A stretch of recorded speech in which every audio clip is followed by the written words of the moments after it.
Back to my channel. ఈ రోజు ఈ వీడియోలో పక్కని పిక్ అయితే షేర్ చేశాను కదా, ఆ pic model front neck cutting అనేది ఈ వీడియోలో చూపిస్తానండి. ఫ్రంట్ వచ్చేసి స్క్వేర్ నెక్ కి కట్ వర్క్, అలాగే హ్యాండ్స్ కి వచ్చేసి కట్ వర్క్ అన్నమాట. రెండు హ్యాండ్స్ కి కూడా కటింగ్ అనేది చూపిస్తానండి. వీడియో చివరి వరకు చూడండి ఫ్రెండ్స్. వీడియో చేస్తే లైక్ చేయండి. ఇప్పుడైతే కటింగ్ చూపిస్తానండి. ఇది ప్రిన్స్ కట్ బ్లౌజ్ కి ఫ్రంట్ నెక్ వచ్చేసి స్క్వేర్ పెట్టేసి దానికి కట్ వర్క్ ఇవ్వాలి. అలాగే హ్యాండ్స్ కూడా కట్ వర్క్ అండి, స్లీవ్లెస్ టైప్ అనమాట. కటింగ్ అనేది ఇప్పుడు చూపిస్తాను. ఇదిగోండి ప్రిన్స్ కట్ బ్లౌజ్ అనమాట. నెక్ షోల్డర్ వచ్చేసి 14 ఇంచెస్ ఉందనుకోండి, అందులో హాఫ్ పెట్టుకోవాలి. 7 ఇంచెస్ అనమాట. ఇప్పుడు 7 ఇంచెస్ మార్క్ చేస్తున్నాను కదా, అదే విధంగా ఇందులోనే నెక్ తీసుకోవాలి, అలాగే షోల్డర్ తీసుకోవాలి. నెక్ వచ్చేసి 4 ఇంచెస్కి అయితే ఇలా డ్రా చేసేసుకోవాలి. ఇందులోనే కట్ వర్క్ అనేది కూడా వస్తుందండి. ఇదిగోండి కనిపిస్తుంది కదా మీకు, ఆ విధంగా. అలాగే డౌన్ పెట్టేసుకోవాలి. నెక్ డౌన్ వచ్చేసి 5.5 ఇంచెస్ అంటే 5.5 ఇంచులు పెట్టేసుకోవాలి. ఎందుకంటే మనకి కట్ వర్క్ వస్తుంది కదా, మరి ఇంకా షేప్ అనేది బాగా కనిపించాలంటే కొంచెము బ్రాడ్గా పెట్టేసుకొని, అలాగే కొంచెం నెక్ అనేది డౌన్ పెట్టేసుకుంటే మాత్రమే అది బాగా కట్ వర్క్ అనేది కనిపిస్తుంది. సో ఇప్పుడు వచ్చేసి ఇదిగోండి ఎంత ఉంది మొత్తం చూసుకోవాలి. 7 ఇంచెస్ ఉంది కదా పైన నెక్ షోల్డర్, అదే 7 ఇంచెస్కి కిందకి అంటే ఆర్మ్ రౌండ్ గీస్తాం కదండి, అలాగా.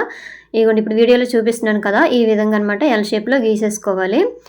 అలాగే ఇక్కడ కార్నర్లోన 1 ఇంచ్ పెట్టేసుకోండి. ఈ కార్నర్ వచ్చేసి 1 ఇంచెస్ అనమాట. ఇలాగ రౌండ్ అనేది ఇచ్చేసుకోండి.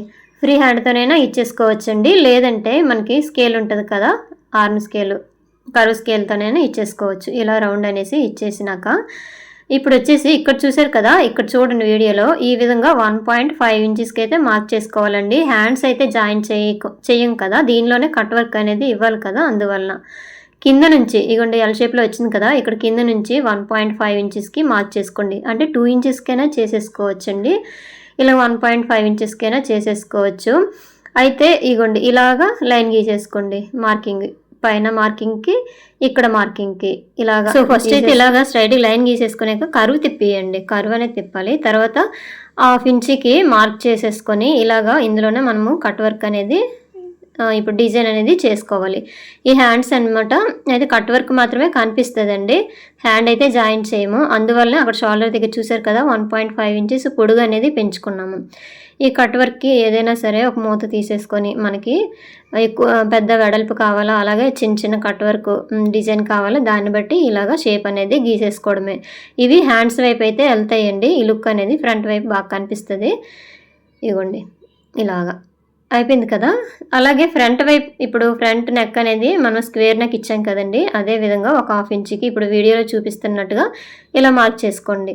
తర్వాత ఒక మూత తీసేసుకొని చూసారా ఈ విధంగా రౌండ్ అనేది గీసేసుకోండి కట్ వర్క్కి. ఇగోండి ఇలాగా పైన లైన్ వేసాం కదండి, ఆ లైన్కి ఎడ్జ్కి తగిలేటట్టుగా ఇలా రౌండ్ షేప్ అనేది ఇచ్చేసుకోవాలి. ఇలాగా చూసారా ఈ విధంగా అనమాట. ఇప్పుడు ఇలా చేసామంటే మనకి ఫ్రంట్ వైపు కట్ వర్క్ కనిపిస్తుంది, అలాగే హ్యాండ్స్ కూడా కనిపిస్తుందండి. హ్యాండ్ స్లీవ్లెస్ టైప్ అనమాట. ఇక్కడ చెస్ట్ లూజ్ మార్క్ చేసుకోవాలి. ఇందులోనే ప్రిన్స్ కట్ అనేది తర్వాత మనం కటింగ్ అనేది చేసేసుకోవాలండి. ఓన్లీ నేను ఈ డిజైన్ మాత్రమే చూపిస్తున్నాను ఇందులోన. అయిపోయింది కదా. సేమ్ ఇప్పుడు ఎలా మార్క్ చేసామో అలాగే మనం కట్ చేసుకోవాలి.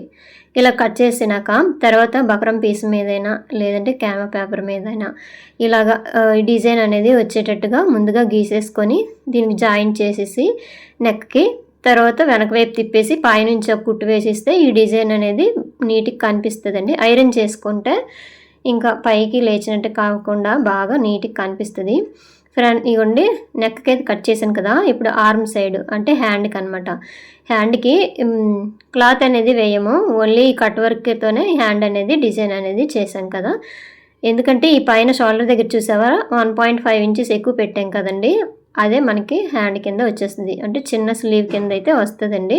ఫస్ట్ మీకైతే పిక్ని షేర్ చేశాను కదండి, ఆ పిక్ మోడల్ అనమాట ఇట్లా వస్తుంది. ఇగోండి ఇలాగా. తర్వాత మనకి ఎంత లూజ్ కావాలో అంతవరకు ఉంచేసి స్టిచ్చింగ్ అనేది చేసేసుకోవడమేనండి. చూపిస్తాను ఇప్పుడు మొత్తం కట్ చేశాక ఎలాగొచ్చిందనేసి.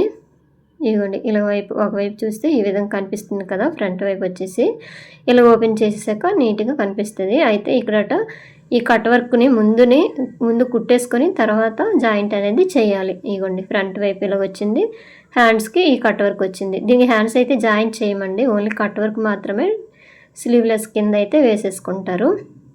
ఇంకోండి ఇక్కడ షోల్డర్ చూసారు కదా, పెద్దదే పెట్టేసాము.